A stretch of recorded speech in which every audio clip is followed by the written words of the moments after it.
She dumped me on speaker to make her friends laugh. 11 seconds. That's all it took to end 16 years. She said, "It's over," like it was a joke. I said, "Okay," and hung up. By morning, her mother was screaming about what I'd done to the house. But here's what Brooke didn't know. My name is Clayton Morgan. I'm 42 years old, and I own 7 franchise locations across 3 states. Built them from nothing, working 70-hour weeks while my wife Brooke stayed home with our kids, Levi and Ella. He's 14 now, she's 11. Good kids who deserve better than what they're about to witness. Brooke started her mommy blog 5 years ago. Harmless stuff at first, recipes and decorating tips. But somewhere around 30,000 followers, she changed. Stopped being my wife and became Brooke Morgan Home, a brand that needed constant maintenance. New clothes, professional photos, spa days for content creation. And 6 months ago, a personal trainer named Cody Barnes, 29 years old and built like a Greek statue. I'm not stupid. I saw the signs. The way she'd hide her phone screen. The overnight trips to collaborate with other influencers. The hotel receipt I found in her gym bag 3 months ago that she never mentioned. But I'm a businessman. I deal in facts. And the fact was, everything we had was legally mine. The house, cars, accounts, all of it. Her name wasn't on anything. We'd structured it that way for taxes back when we got married. So instead of confronting her, I called Arthur Simmons, a retired military lawyer and old family friend. 65 years old and sharp as they come. Document everything. Arthur told me over coffee. Every text, every receipt, every inconsistency. Build your exit strategy before she realizes you're onto her. For 3 months, we prepared. I didn't move money or change passwords. Just quietly photographed documents, saved messages, and had our home security system upgraded with audio recording. Perfectly legal, and Brooke signed off on it without reading the fine print. The day it happened, I was reviewing quarterly reports with Vernon Davis, my business partner. Vernon's 50, built his success the same way I did, from the ground up. He'd been warning me about Brooke for months. "Something ain't right with her, man," Vernon said that morning. My ex-wife acted exactly the same way before she tried to clean me out. My phone rang before I could respond. Brooke's name on the screen. I answered. "Hey, what's up?" What I heard made everything crystal clear. Women laughing in the background.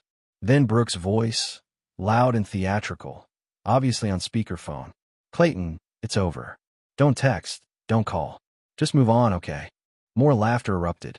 Someone shouted, "Oh my God, you actually did it." Vernon froze, staring at me. I felt nothing but cold clarity. I didn't yell, didn't ask why. I just said, "Okay, I understand," and hung up. 11 seconds. That's all it took to end 16 years of marriage. Vernon looked stunned. "Did she just break up with you to entertain her friends?" he asked, his voice incredulous. "Yeah," I said, already opening my laptop. "She did." I pulled up the folder labeled Exit Plan. Everything was ready. Every document signed. Every account secured. Every move calculated. Brooke thought silence meant weakness. She expected me to call back begging. She had no idea the house she was celebrating and had been transferred to a family trust 3 weeks ago. That her credit cards would be deactivated within the hour. That the gym membership where she met Cody was registered to my company and would be canceled by morning. I called Arthur. "It's time," I said. Arthur's response was immediate. "I'll start the process. Don't contact her. Don't respond to anything. Let her make the next move." I hung up and looked at Vernon, who was shaking his head. "You already knew this was coming," Vernon said. "For 4 months," I replied. "I just needed her to pull the trigger herself." By tomorrow morning, Brooke was going to learn an expensive lesson about the difference between being in someone's life and being on their paperwork. And her mother, Helen, who'd spent years calling me controlling. She was about to find out what control actually looked like. The night after that call, I didn't sleep much. Not because I was upset, but because I was executing. Arthur had given me a checklist, and I went through it methodically. At 11 p.m., I remotely deactivated Brooke's credit cards through the company account portal. At midnight, I called the locksmith service we'd had on retainer. They'd be at the house at 6 a.m. sharp. At 1 a.m., I sent a formal notice to the gym canceling our corporate membership, effective immediately. By 2 a.m., I'd forwarded all the documentation to Arthur. Text messages, security footage, Adriana's statement about seeing Cody at the house. Everything dated, time-stamped, organized. Vernon texted me around 3 a.m. You still up? Yeah, I replied. This is wild, man. How you holding up? I'm fine. Just getting things done. That's what I'm talking about. Stay focused. Stay cold. At 6:15 a.m., my phone rang. Unknown number. I answered. Mr. Morgan. A woman's voice, older, frantic. This is Helen, Brooke's mother. What did you do to my daughter? I kept my voice calm and professional. Good morning, Helen. I haven't done anything to Brooke. She ended our marriage yesterday. I'm simply responding accordingly. The locks are changed. Helen's voice was shrill, almost hysterical. She can't get into the house. Her cards don't work. What did you do to the house? There it was. The moment I've been waiting for. Helen, the house was never in Brooke's name. I said evenly. Neither were the cars or the accounts. Everything was structured under my ownership for tax purposes. Brooke chose to end our marriage yesterday. Quite publicly, I might add. I'm simply protecting my assets during what will likely be a complicated divorce. You can't just lock her out of her own home. Helen shouted. It's not her home. I corrected. It's my home. She was a resident. Now she's not.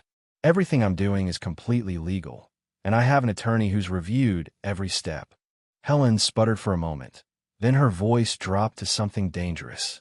You're going to regret this, Clayton. Do you hear me?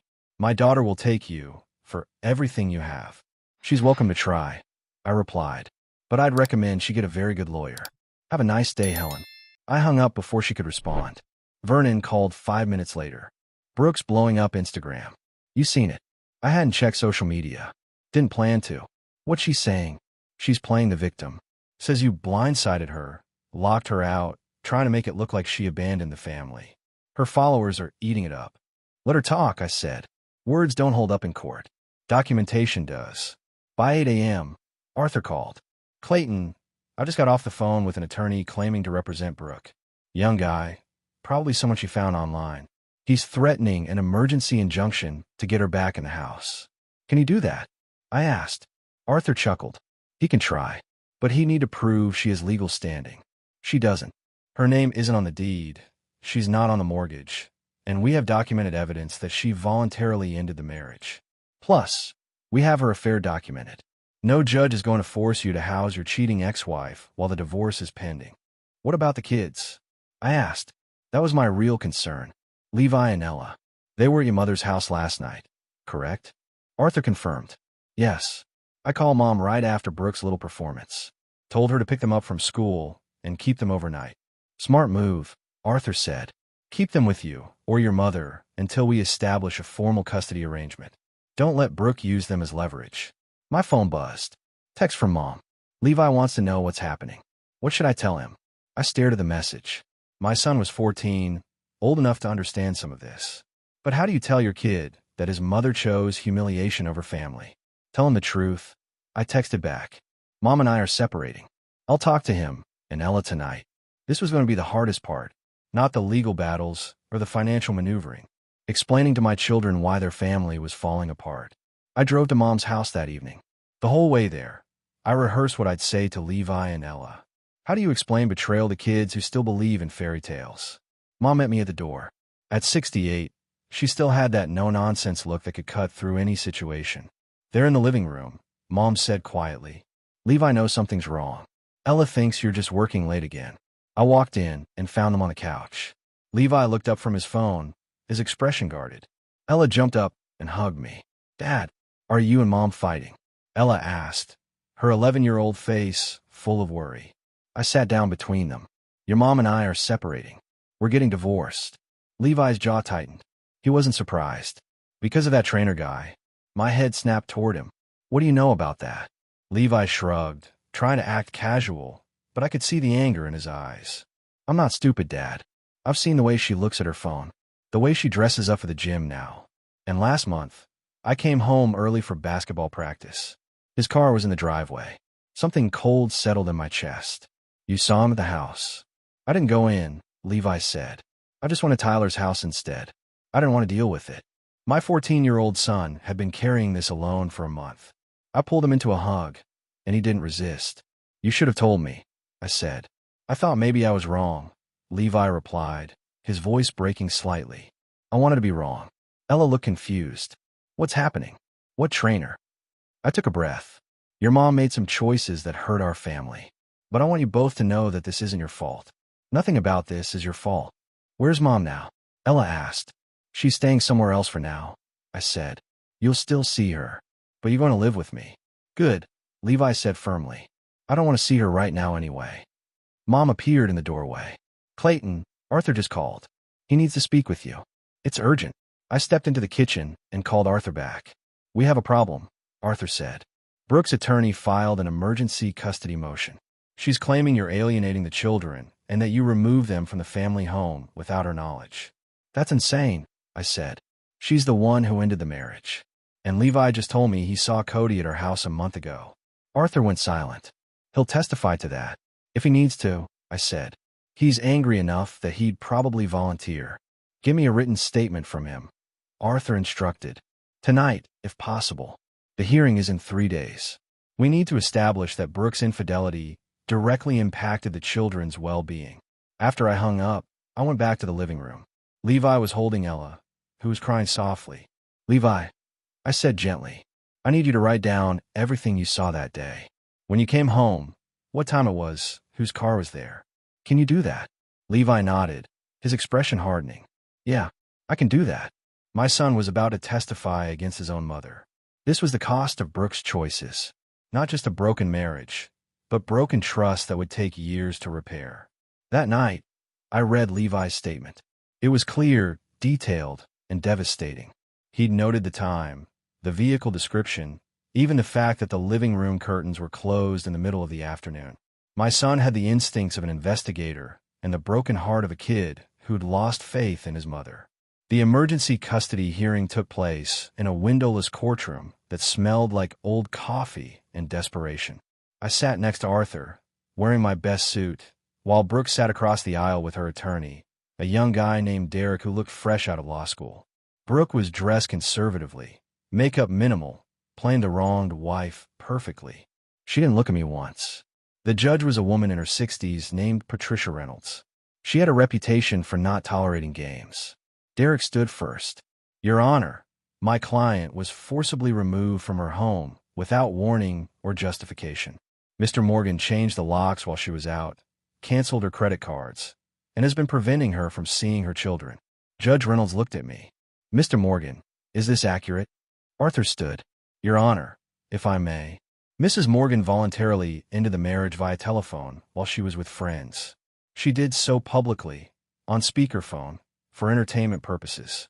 My client responded by securing assets that were solely in his name. Mrs. Morgan never had legal claim to the residence or the accounts in question. I'd like to hear from Mr. Morgan directly, Judge Reynolds said. I stood. Your Honor, my wife called me 3 days ago and ended our 16-year marriage in 11 seconds, on speakerphone, so her friend could laugh. I didn't kick her out. She walked away. I simply made sure she couldn't walk back in and destroy what I'd built. Derek jumped up. Your Honor, Mr. Morgan is painting a false narrative. My client made a difficult decision. Yes, but she has every right to. Counsel, Judge Reynolds interrupted. Did your client, or did she not terminate the marriage voluntarily? Derek hesitated. The manner of the termination is being mischaracterized.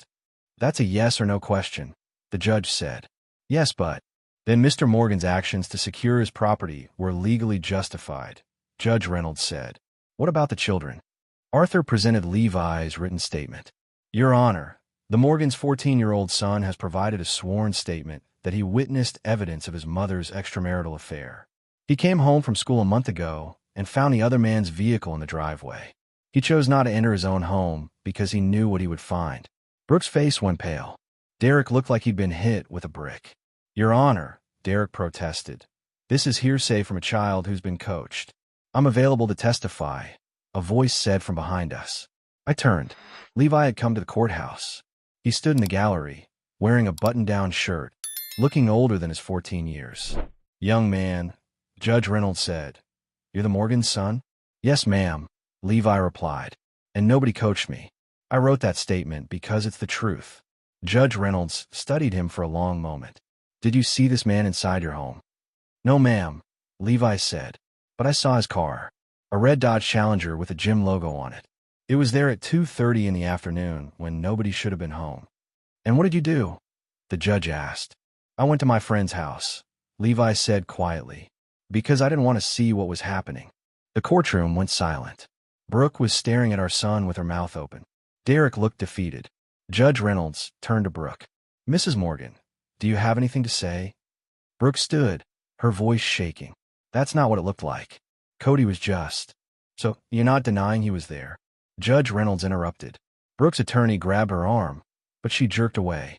He's my trainer. We were just talking. With the curtains closed at 2:30 on a school day, Judge Reynolds said flatly. She looked at her notes, then back up. Temporary custody is awarded to Mr. Morgan.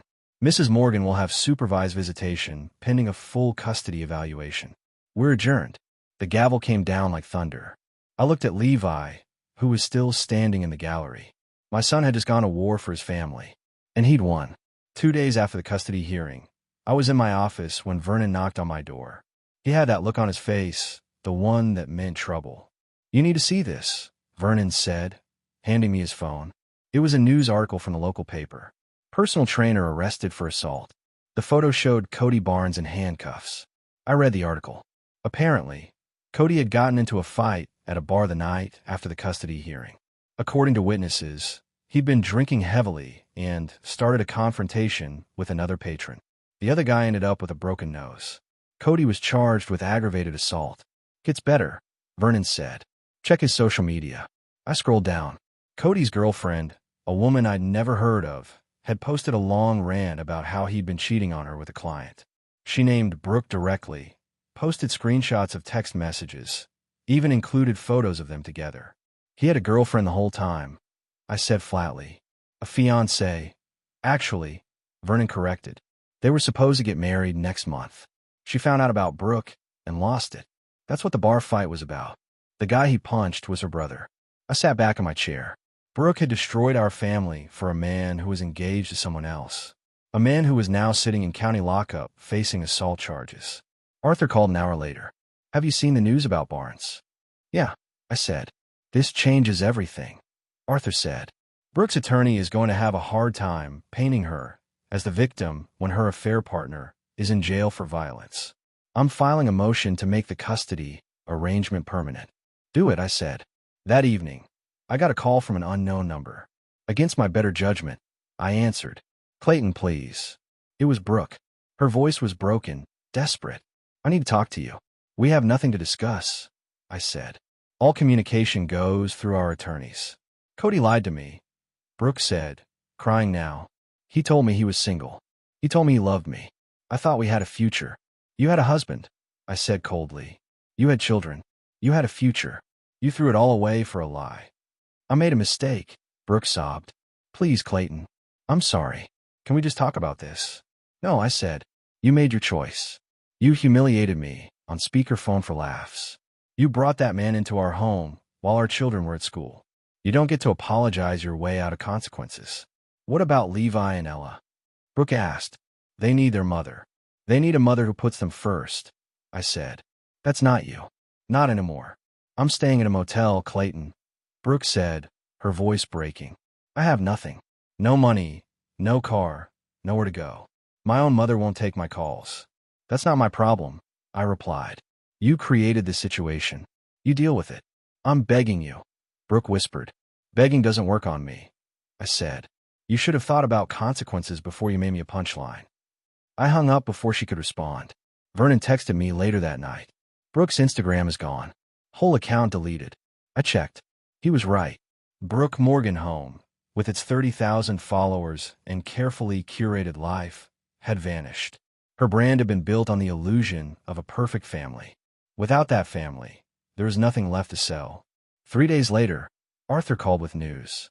Cody Barnes' fiancée filed a lawsuit against Brooke. She's claiming alienation of affection. It's a long shot legally, but the publicity alone is going to destroy whatever reputation Brooke has left. How's Brooke responding? I asked. She's not, Arthur said. Her attorney withdrew from the case yesterday. Apparently, she can't pay him. Brooke had bet everything on a fantasy and lost. The influencer life, the perfect image, the adoring followers. All of it was built on my money my stability, my willingness to be the invisible man behind her success. Now she had nothing, and I felt absolutely nothing watching her fall. 3 weeks after the custody hearing, life started to find a new rhythm. Levi and Ella had moved their stuff into my new place, a 4-bedroom house I'd purchased under an LLC 2 months before Brooke's phone call. She didn't know it existed. Levi adjusted quickly. He threw himself into basketball, and his grades actually improved. Ella struggled more. She still asked about her mom, still wanted to believe things could go back to normal. "Dad," Ella asked one night at dinner, "why can't Mom just say sorry and come home?" Levi put down his fork. "Because sorry doesn't fix what she did, Ella. Your brother's right," I said gently. "What your mom did hurt all of us. Sometimes sorry isn't enough. But families are supposed to forgive each other," Ella insisted, her eyes filling with tears. I pulled her into a hug. "We are a family. You, me, Levi, and Grandma. That's our family. Your mom made choices that took her out of it." The supervised visitations with Brooke were disasters. She'd show up late, crying, trying to guilt-trip the kids into feeling sorry for her. After the 3rd visit, Levi refused to go anymore. "I don't want to see her," Levi told me firmly. "All she does is cry and talk about how hard her life is. She doesn't ask about school or basketball or anything about us. It's all about her." Arthur assured me that at 14, Levi's preference would carry significant weight with the court. Meanwhile, the business was thriving. Vernon and I had landed 3 new franchise contracts, expanding our footprint into 2 more states. Without the constant drama of Brooke's demands, I could actually focus. One afternoon, I was reviewing contracts when my assistant buzzed me. "Mr. Morgan, there's a woman here to see you. She says it's about your wife." I tensed. "Send her in." The woman who entered was in her early 30s, professionally dressed. She introduced herself as Lauren Kelly, Cody Barnes' former fiancée. "Mr. Morgan," Lauren said, sitting down, "I'm not here to cause trouble. I just wanted to say I'm sorry. I had no idea Cody was involved with a married woman until after everything happened." "What do you want from me?" I asked. "Nothing," Lauren said. "I just thought you should know the truth. Cody told your wife he was single and serious about her. He lied to both of us. He's a con artist who targets wealthy women. You're the 3rd husband I've tracked down." I leaned forward. "3rd. Before me, he was engaged to another woman," Lauren explained. "Before that, he was dating a divorce lawyer's wife. This is his pattern. He finds women with money or access to money, tells them what they want to hear, and bleeds them dry." "Did Brooke give him money?" I asked. Lauren nodded. "According to the texts I found, she gave him almost $30,000. Said it was for his personal training certification and to help him open his own gym." I felt something cold settle in my stomach. $30,000. From where? I pulled up our financial records. There it was. Brooke had been withdrawing cash from our joint household account for months. Small amounts, never enough to trigger suspicion. It added up to exactly $32,000. She hadn't just betrayed me emotionally. She'd been stealing from our family to fund her affair. "Thank you for telling me this," I said to Lauren. "She's a victim too, in a way," Lauren said. "Cody's very good at manipulation, but that doesn't excuse what she did to you and your children." After Lauren left, I called Arthur and told him about the money. "This is exactly what we needed," Arthur said. "Dissipation of marital assets. We can go after her for that in the divorce proceedings. She won't get a dime." That night, I sat with Levi and Ella and told them the truth. Not all of it, but enough. That their mother had made very poor choices, that she'd been lied to by someone she trusted, but that ultimately, she was responsible for her actions. "Is Mom going to be okay?" Ella asked quietly. "I don't know," I said honestly. "But that's not our responsibility anymore. Our responsibility is to take care of each other." Levi nodded. He understood. Ella was still learning. But we were going to be okay. We'd survive this. And we'd be stronger for it. 6 weeks after everything started, Brooke showed up at my office unannounced. Security called me before letting her up. "Mr. Morgan, your wife is in the lobby. She's insisting she needs to see you." I could have had security escort her out. Instead, I told them to send her up. It was time to end this once and for all. Brooke walked into my office looking nothing like the woman I'd married. Her hair was unwashed, her clothes wrinkled. The Instagram-perfect image was gone, replaced by raw desperation. "Clayton, please," Brooke said before I could speak. "Just hear me out. I gestured to the chair across from my desk. She sat. I've been to therapy. Brooke started. I've been trying to understand why I did what I did. The therapist says I was seeking validation, that I felt invisible in our marriage. Stop, I said. I'm not interested in your therapy sessions or your excuses. You didn't come here for closure. You came here because you're broke and you think you can manipulate me into helping you. Brooke's eyes filled with tears. That's not fair. I made mistakes, but I'm trying to change. You didn't make mistakes, I said, my voice hard. You made calculated choices. You chose to have an affair. You chose to steal $32,000 from our family to give to a con artist. You chose to humiliate me on speakerphone for entertainment.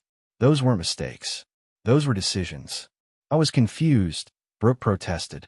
Cody said he loved me. He made me feel special. I made you feel secure. I shot back. I gave you a home, financial stability, children, and 15 years of loyalty. But that wasn't exciting enough for you. You wanted to feel special, so you destroyed everything we built. Brooke wiped her eyes. What about Levi and Ella? They need their mother. They need a mother who puts them first, I said. You spent more time taking selfies for Instagram than you did at their parent-teacher conferences. You missed Levi's basketball games because you had to go to the gym. You forgot Ella's birthday last year because you were on a collaboration trip. You weren't present even when you were there. I can change, Brooke insisted. I can be better. I leaned back in my chair. Maybe you can, but not for me and not in my life. You burned that bridge when you made me a punchline. So that's it, Brooke asked, her voice rising. 16 years of marriage and you just throw it away. I didn't throw anything away, I said coldly. You did. When you put me on speakerphone and ended our marriage for laughs. You threw it away when you brought Cody into our home while our children were at school. You threw it away when you stole from us. I'm just cleaning up the mess you made. Brooke stood up, anger replacing tears. You're going to regret this, Clayton. I'll fight you for everything. With what money? I asked. With what lawyer? You have nothing, Brooke. No income, no assets, no support system. Your own mother won't return your calls. Your influencer friends disappeared the moment your account did. You're alone because you chose to be alone. The court will see what you're doing, Brooke threatened. They'll see how you've turned my own children against me. The court has already seen what you are, I replied. An unfaithful wife who stole from her family and lied to everyone. Levi testified against you under oath. That wasn't my doing. That was yours. Brooke stood there, trembling with rage and humiliation. Finally, she turned and walked toward the door. Brooke, I called out. She stopped. Don't come to my office again. Don't come to my home. All communication goes through attorneys. If you violate that, I'll get a restraining order. She left without another word. Vernon came in a few minutes later. I saw her leaving. She looked destroyed. She destroyed herself, I said. I just stopped catching her. That night, Arthur called. Brooke's attorney contacted me. She wants to settle. She'll give you full custody, won't contest the asset division, and will sign off on everything if you agree to pay her $5,000 for relocation expenses. $5,000 to be done with this completely. To never have to deal with her drama again. Counter with $3,000, I said. And she signs a non-disparagement clause. She doesn't talk about me, the kids, or this situation publicly. Ever. Done, Arthur said. 3 days later, Brooke signed everything. Our marriage was officially over. 8 months after Brooke's speakerphone call, my life looked completely different. The divorce was finalized. I had full custody of Levi and Ella. The business had expanded to 10 franchise locations across 4 states. Vernon and I were discussing opening an 11th. Levi had grown into a confident young man. At 15 now, he was team captain of his basketball team and maintaining a 3.8 GPA. He rarely mentioned his mother, and when he did, it was with the detached tone of someone discussing a stranger. Ella, at 12, was doing better. She'd stopped asking when Mom was coming home and had started building her own identity separate from Brooke's influence. She'd joined the school choir and made new friends. Mom had been instrumental in their healing. She'd moved into a house 2 blocks away from us, making herself available whenever the kids needed her. She never spoke badly about Brooke, but she didn't defend her either. One Saturday morning, I was making breakfast when Levi came downstairs. Dad, can we talk? Levi asked. Of course. What's up? Levi sat at the kitchen counter. Mom called me yesterday. I set down the spatula. What did she say? She wanted to meet up. Said she misses me and wants to rebuild our relationship, Levi explained.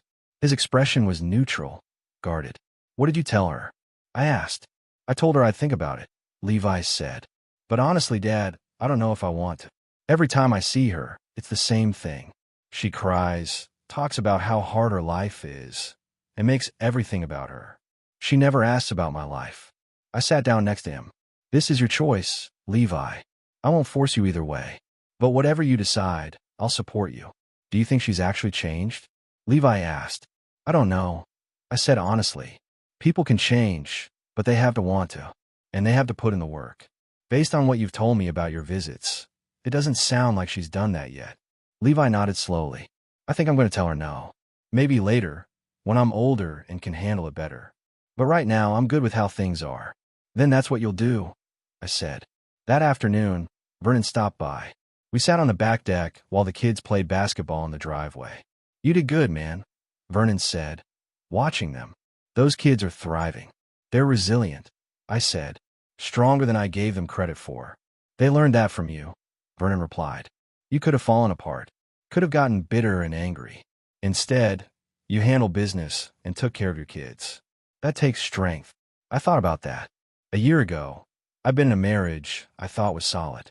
Now I was divorced, a single father, and running a growing business empire. It wasn't the life I planned, but it was a good life. You dating yet? Vernon asked with a grin. No, I said.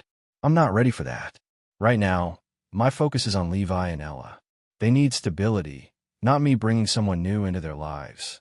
Fair enough, Vernon said. But eventually, you should get back out there. You're a good man, Clayton. Don't let what Brooke did make you think otherwise. A few weeks later, I received a letter from Brooke's attorney. She'd moved to another state and was requesting to reduce her child support obligations. She was working as a retail manager, making a fraction of what she'd had access to during our marriage. Arthur advised settling. She's not going to be able to pay much anyway. Better to agree to a minimal amount than waste money fighting over pennies. I agreed. Brooke was ordered to pay $200 a month in child support. She'd gone from a six-figure lifestyle to barely scraping by. I should have felt satisfaction. Instead, I felt nothing. Brooke was no longer my problem, my concern, or my responsibility. She'd become what she'd always been beneath the Instagram filters and designer clothes. Someone I used to know. 10 months after that phone call, I stood in Levi's school gymnasium, watching him lead his team to a playoff victory. Ella sat next to me, cheering loudly. Mom was on my other side, filming on her phone. After the game, Levi ran over, sweaty and grinning. Did you see that final shot? Levi asked excitedly. I saw everything, I said, pulling him into a hug. I'm proud of you. We couldn't have won without everyone's support, Levi said, looking at me, Ella, and his grandmother. That's when I realized we'd made it. We'd survived the worst and come out stronger. We were family. Maybe not the family I planned for, but a family nonetheless. And that was more than enough. 14 months after Brooke's phone call, I was reviewing expansion plans with Vernon when my phone rang. Unknown number, but I answered anyway. Mr. Morgan? This is Detective Sarah Williams with the County Sheriff's Office. I need to speak with you about Brooke Morgan.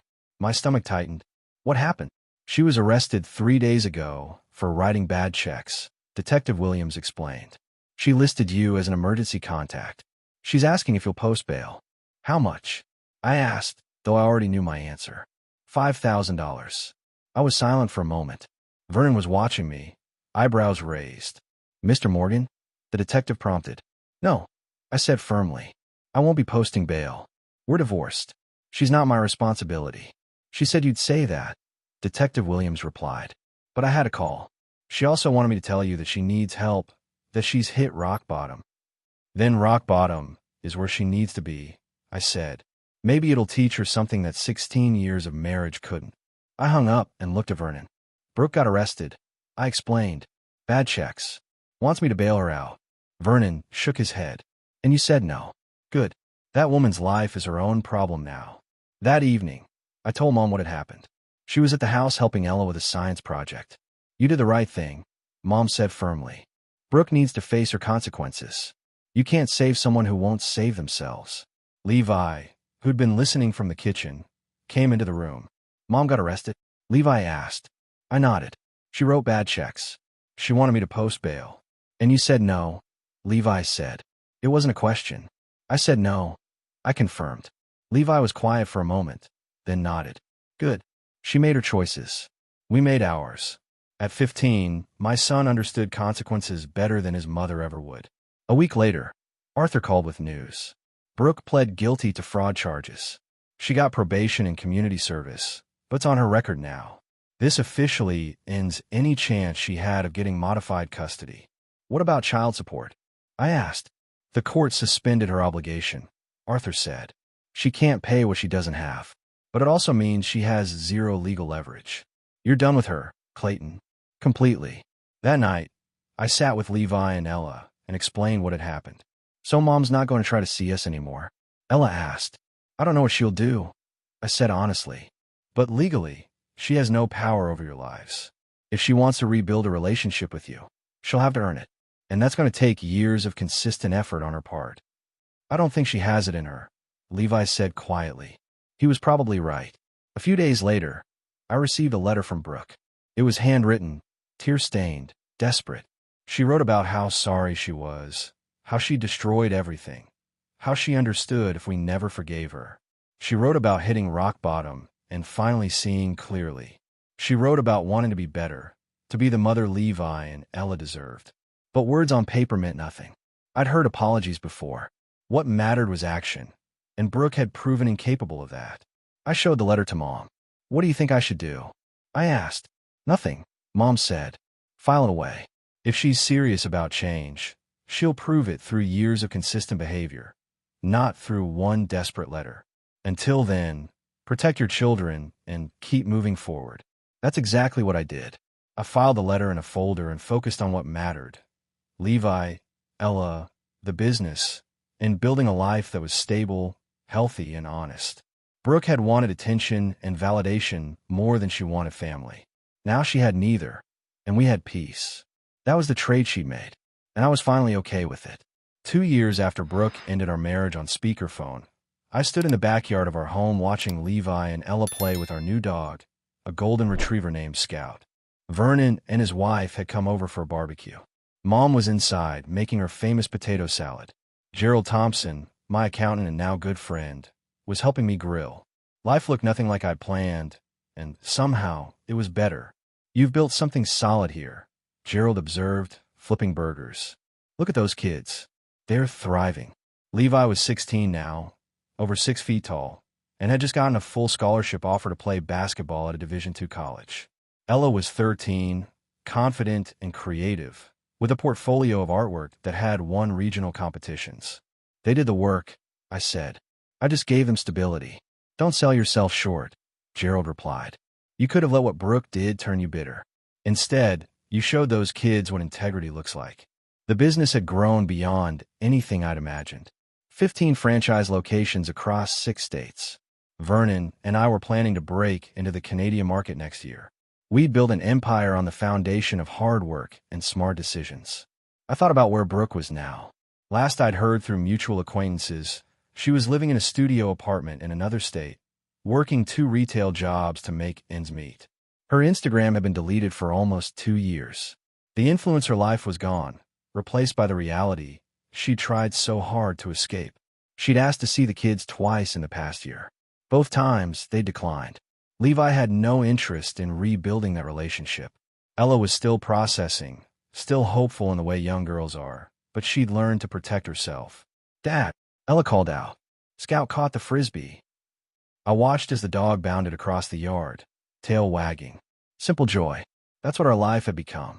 No drama, no lies, no performance for social media. Just real life, messy and honest and good. Vernon walked over with a beer. I've been thinking about what you said last year. About how Brooke threw away everything for a fantasy. Yeah. I said. You could have done the same thing in reverse, Vernon said. Could have thrown away your principles, your integrity, gotten revenge, made everything ugly. But you didn't. You stayed the course. That's why your kids respect you. That's why your business partner trusts you. That's why you got a good life now. Mom came outside carrying a huge bowl of potato salad. At 70, She was still sharp and active. "Clayton, I need to tell you something," Mom said, setting the bowl down. "What's that?" I asked. "I'm proud of you," Mom said simply. "Your father would be too. You took a terrible situation and handled it with strength and grace. You protected your children. You built a good life. That's what real men do." Later that evening, after everyone had left, I sat on the back porch with Levi and Ella. "Do you guys ever think about what life would be like if Mom hadn't made that phone call?" I asked. Levi shook his head. "Not really. I think about who I am now versus who I might have been. I'm stronger because of what happened. More aware. I won't make the same mistakes." "I think about it sometimes," Ella admitted. "But then I remember how fake everything felt before. How Mom was always performing. This feels more real." She was right. This was real. No filters. No staging. No pretending. Just a father and his kids building a life based on truth. I'd learned something important through all of this. You can't control other people's choices, but you can control your response. Brooke chose chaos and attention. I chose stability and integrity. And in the end, that made all the difference. The business was thriving. The kids were flourishing. I had genuine friendships and family support. My life wasn't perfect, but it was honest. 2 years ago, Brooke ended our marriage in 11 seconds to entertain her friends. She thought she was making a power move, showing everyone she was in control. Instead, she'd free me to build something better. Something real. Something that would last. I looked at Levi and Ella, both growing into remarkable people despite the trauma they'd endured. "I love you both," I said. "You know that, right?" "We know, Dad," Levi said. "We love you too." And sitting there on that porch, watching the sunset with my kids beside me, I realized something profound. Brooke's betrayal hadn't destroyed me. It had revealed who I really was. A father, a businessman, a man of principle, and that was more than enough.